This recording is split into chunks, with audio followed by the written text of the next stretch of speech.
আজকে যদি সারা বাংলাদেশের পাইকাররা রাজপথে দাঁড়ায় যায় তাহলে কিন্তু বিএনপি সরকার টিকতে পারবে না।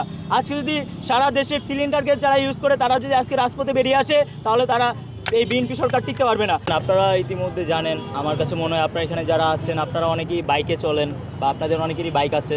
তো আমরা দেখতে পাই সংসদে সরকার বলে যে কোনো তেলের সংকট নাই, জ্বালানির কোনো সংকট নাই, কিন্তু আমরা আবার একইভাবে যখন পেট্রোল পাম্পের দিকে তাকাই তখন দেখতে পাই যে লাইনের পর লাইন, কিলোমিটারের পর কিলোমিটার লাইনের কোনো শেষ নাই। অ্যান্ড অনেককেই দেখি যে রাতের পর রাত জেগেও তারা পেট্রোল পাচ্ছে না, অকটেন পাচ্ছে না। তো আবার অনেক জায়গায় আমরা দেখি যে আমাদের মায়েরা যাচ্ছে পেট্রোল পাম্পে তেল সংগ্রহের জন্য। তো এই জিনিসগুলা আমি জানি না সংসদে যারা সরকার দলীয় লোকজন কথাবার্তা বলে তারা দেখে কিনা। ধরেন মানলাম আমরা তেলের কোনো সংকট নাই, তাহলে তেলের দাম কেন বাড়ানো হলো?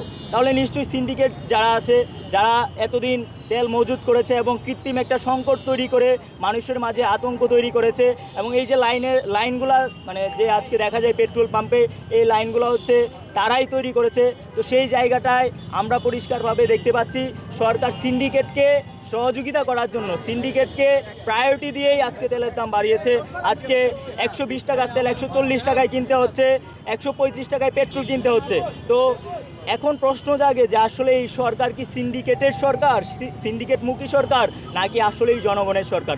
যদি জনগণের সরকার হইতো তাহলে তো যতটুকু সম্ভব চেষ্টা করতো অকটেনের দাম কীভাবে একটু কমানো যায়, পেট্রোলের দাম কীভাবে একটু কমানো যায়, গ্যাসের দাম কীভাবে একটু কমানো যায়। ইভেন আপনারা দেখবেন যে 12 কেজির যে সিলিন্ডার গ্যাস রয়েছে সেই সিলিন্ডার গ্যাসের দাম 212 টাকা বাড়ায় দেওয়া হয়েছে, এবং অন্তর্বর্তীকালীন সরকার পরবর্তী সময়ে এই সরকারের আমলেই 2বার সিলিন্ডার গ্যাসের দাম বেড়েছে।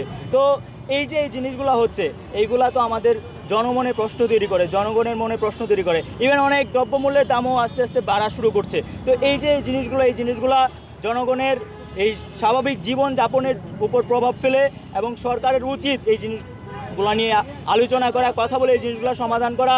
আমরা চাই না এখন এই সরকারের বিরুদ্ধে কোনো কথা বলতে, আমরা চাই না সরকারের এই অল্প সময়ের মধ্যেই আমরা রাজপথে নেমে আন্দোলন করতে, কিন্তু জনজীবন যখন অতিষ্ঠ হয়ে যাবে, মানুষ যখন তাদের পিঠ দেয়ালে থেকে যাবে, তখন আর সরকার চাইলেও তাদেরকে রুদ্ধ করতে পারবে না, সরকার চাইলেও কখনো তাদেরকে আর অবরুদ্ধ করে রাখা যাবে না।